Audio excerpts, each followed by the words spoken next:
So in this video, I am going to go through a couple of exercises that you can just do in standing to work on some leg strength and a bit of balance as well. So I'm Zoe, I'm a physiotherapist and Pilates instructor and founder of Pilates Health Online, which is all about helping women get back into exercise, build their confidence, basically so that we can do the things that we want to do. So this week I've been talking about the importance of a daily routine, but what I wanted to do with this is just to give you a few exercises that you can do to build into your week. They're quick, they're easy, you don't need any equipment, you just need somewhere to stand up, and you can work a little bit on your balance and your leg strength as well. So as always, please work at a level that's right for you. Stop and rest whenever you need to, and none of these exercises should cause you any pain or discomfort. So to start off with, just make sure you've got a bit of space around you to move. We're going to start with our normal standing posture, just get into a good position, and as I say, we'll work on a few of those exercises for the legs. So let's start with our feet together. We're going to fan the feet out into a little V, bring the feet out into parallel, and then just relax through the toes. So you just want to get into a comfortable position. Aim for your feet sort of underneath your hip joints, that nice base of support. And then just do a little sway side to side so you can feel what it feels like to have weight all the way down one side, and then feel what it feels like to have weight down the other. And just do that a few times. I always think it's a nice way of sort of getting that even position, and then just come to rest so you've got equal weight on both feet, and just feel that nice even position. Weight between your big toe, your little toe, the middle of your heel. We're going to lengthen through the legs, but we don't want to feel like we're locking and tensing the knees. So just gently lengthening up, and imagine someone's pulling you up with a piece of string. So you're just feeling that sense of length come all the way up through the spine and up through the top of the head. We're going to widen through those collarbones and just bring those arms down by the side. So it's really nice to get into this position before we start, just to sort of get those muscles working. Okay, I want to think about a little connection into our core and our tailbone pointing down. And we're just going to start with a walk on the spot. So we're just going to warm up the ankles and warm up the knees and just get a little bit of movement. So what we want to do with this one is make sure we don't get wiggly hips. So we're just bobbing up and down as if someone's pulling you up with that piece of string and then popping you back down again. Perfect. Just breathe in and out nice and gently. Perfect. So what we're going to do is the first exercise is working a little bit on our ankle strength. So we're going to bring our feet down, and I always tend to bring my hands onto the pelvis because you can get a little bit of feedback about what's happening around your lower back. So we're keeping this nice sense of length, a little bit of a connection into our centre, and we're going to take the weight from the heels and we're going to see if we can just come up onto the balls of the feet, and then we're going to come down. Now you could do this holding on to something, so maybe in your kitchen, holding onto your, I'm holding onto the worktop if you need to for a little balance, maybe while the kettle's boiling.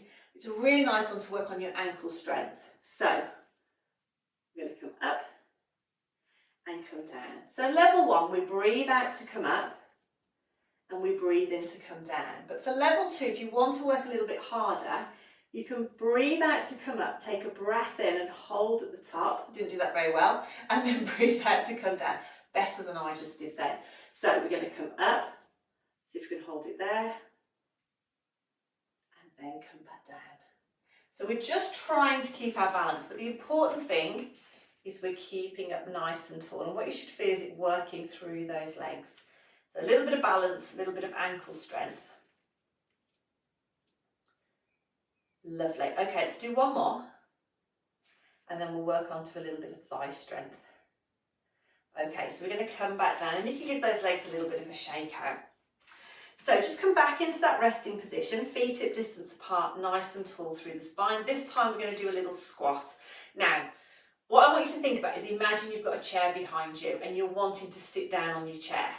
Because sometimes when we do knee bends, what happens is the knees come forward and the knee comes right over the toes, and that can be a little bit uncomfortable on the knee joint. So rather than coming forward with the knees, I want you to think about taking the weight into your heels as if the chair is a bit further behind you. And I don't know if you can see the difference. So coming forward there or coming back there. See how the knee stays a little bit more over the ankle.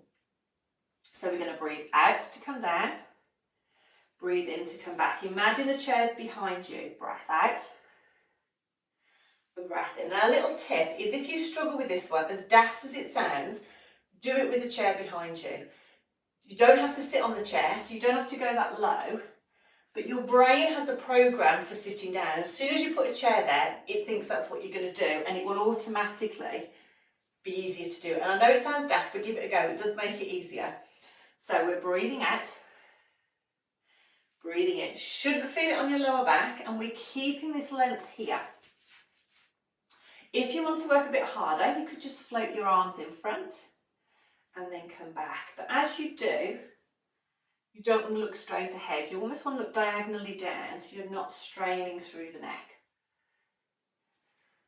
Perfect. Okay, we're going to come back up. Now I'm going to show you a combination of those two. So once you've done those and you feel they're nice and comfortable, no discomfort anyway, and you want to work a bit harder, you can combine those two exercises. So bring the hands back on the hips for this one so you get a little bit of feedback. Come down, and then you're going to lift one heel, lower, lift the other heel, lower, and then come back. So we're working a bit on both at the same time. So we're going to take a breath in, we breathe out to come down, breathe in to lift the heel, in to lower, out to lower, sorry, breathe in, breathe out, and then come back. So a couple of things to watch. We want to keep those knees over the feet, and we also want to keep those knees lined up with the hip. We're keeping that length through the spine, so we're not rounding or arching the back, and everything else stays nice and still. Shouldn't feel it on your back, shouldn't feel uncomfortable on the knees or ankles. But again, it's a nice progression to get everything working. You'll start to feel that working a little bit more on those legs. Perfect. Okay, we're just going to do one last one.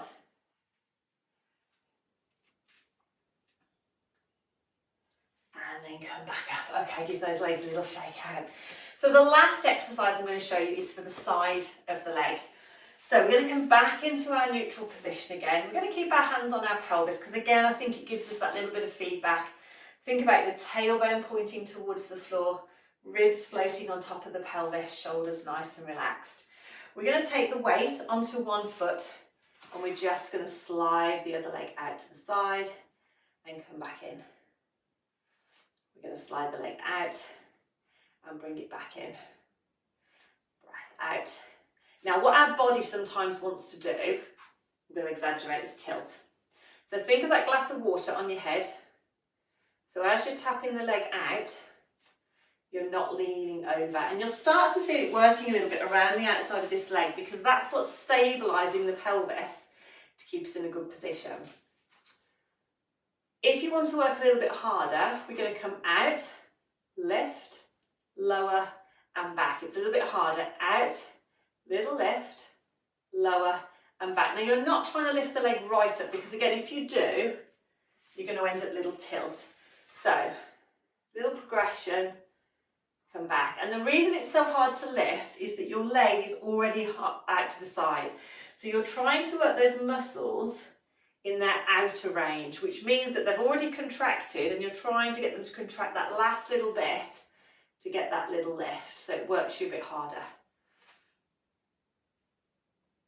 Perfect. Okay, come down, walk it out, and then same to the other side. So level one, tap and come back. And with all these, it's important that you work at the right level for you. You don't have to go on to the progression, but if you feel that you want to work a bit harder, it feels comfortable, then I just want to show you that way of progressing the exercise. So again, we're keeping it nice and tall. If you want to, we come out, little lift and back. Shouldn't feel uncomfortable, but you will feel it working. And there might be a little lean. You might feel that you have to shift the weight onto this side a little bit more to take that leg up, but you don't want to feel that you're really going to bend over, okay?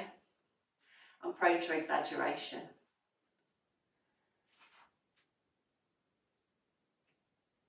And back. Okay, last one. And then go back. And just have a little walk out. Give those legs little bit of a shake out, and then just come back up. So those are just a few exercises. There are so many different exercises that you can do in standing to work on leg strength, but those are just a few to work around your thighs, your ankles, and then a little bit on your control around your centre and out to the side. But as always, it's important that none of them feel uncomfortable. Work at a level, build up, do what feels right for you, particularly if you have any injuries. But those are nice ones that you can just do when you're waiting for the kettle to boil, when you've got a couple of minutes spare, again, just to work on that area. So I hope you enjoyed that. Don't forget, if you want to hear from me more often, or you get these exercises emailed to you directly, you can sign up to my newsletter. There will be a link either above or below the video, depending on where you are watching it. And if you're watching me on YouTube, then don't forget to subscribe so you'll get notifications when I pop these videos out. So take care, enjoy the Jubilee celebrations, and I look forward to seeing you again soon.